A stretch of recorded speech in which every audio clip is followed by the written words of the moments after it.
This is TechCrunch.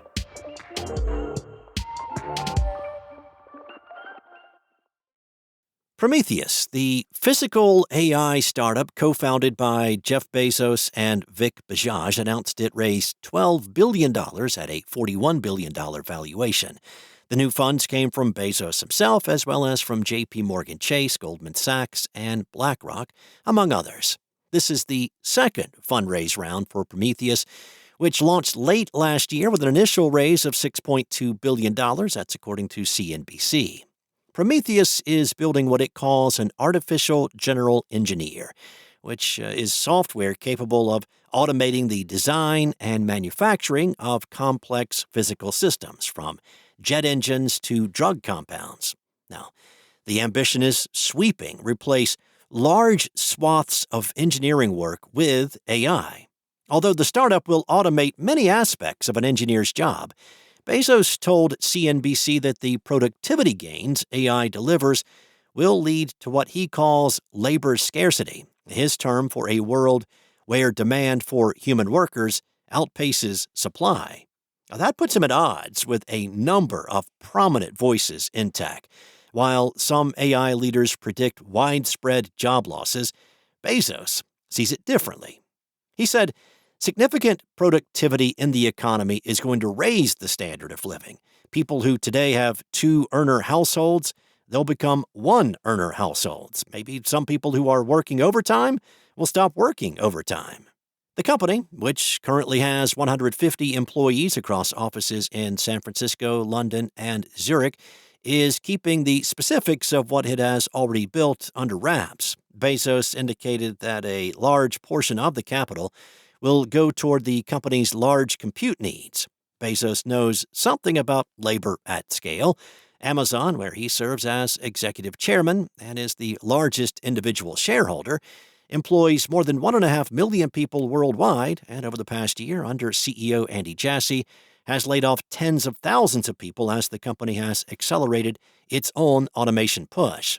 At $41 billion, Prometheus is one of the most richly valued AI startups ever funded, and one of the largest single bets on the physical AI sector. But it is not the only company attracting massive investor interest. In recent months, venture capitalists have increasingly poured capital into physical AI, a booming sector that investors and founders argue is inherently more defensible than pure software, because the physical world creates moats that code alone cannot. Humanoids are not quite ready to replace factory workers, but the industry can't wait. Faced with labor shortages, manufacturers have shown growing interest in startups that promise faster automation without the usual trade-offs. That's the bet behind Theker, an AI robotics startup that aims to go beyond robots trained for a single task. Co-founder Carla Gomez-Cano told TechCrunch that if you always have to put the same cookie in the same box, that works perfectly. But most processes are not like that.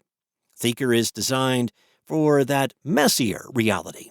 Unlike humanoid robots designed around a fixed form, think Boston Dynamics, Theker's machines are built to be reconfigured.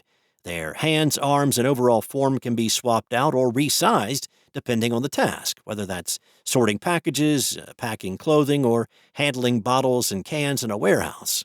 That Inditex, Zara's parent company, signed on as an early backer is a signal of where Theker's ambitions start, not where they end. The company's broader goal is to move beyond retail into heavier industrial settings like manufacturing, where the complexity and scale of manual tasks is even greater. This generalist ambition has helped cement Theker's status as one of Europe's hot startups to watch and raise capital accordingly. The Barcelona-based startup has just raised $85 million in what it's calling Europe's largest ever robotics Series A. And the folks at TechCrunch have not found a larger one in their records either. Less than a year after a record seed round, this Series A was led by American VC firm CRV and backed by a mix of traditional and strategic investors, including Samsung and Agle Ventures, the investment vehicle tied to LVMH chairman and CEO Bernard Arnault.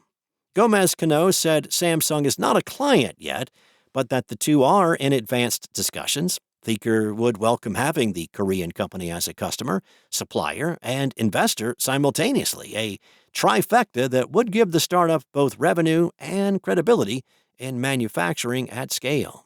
She also noted that she and her co-founder did not build Theker to run pilots, so the team skips innovation departments entirely and goes straight to logistics or operations, where deals are real and timelines are shorter. To demonstrate that the company can actually deliver on that, Theker has a showroom in central Barcelona and plans to open others as it expands across Europe, the U.S., and Asia. It will also grow its headcount across tech, deployment, and sales. Theker managed to raise twice its target, which also reinforces the startup's conviction in keeping its headquarters in Barcelona, a growing robotics hub, and in Europe's tech ecosystem more broadly. That's all for now. For the latest tech news, go to TechCrunch.com.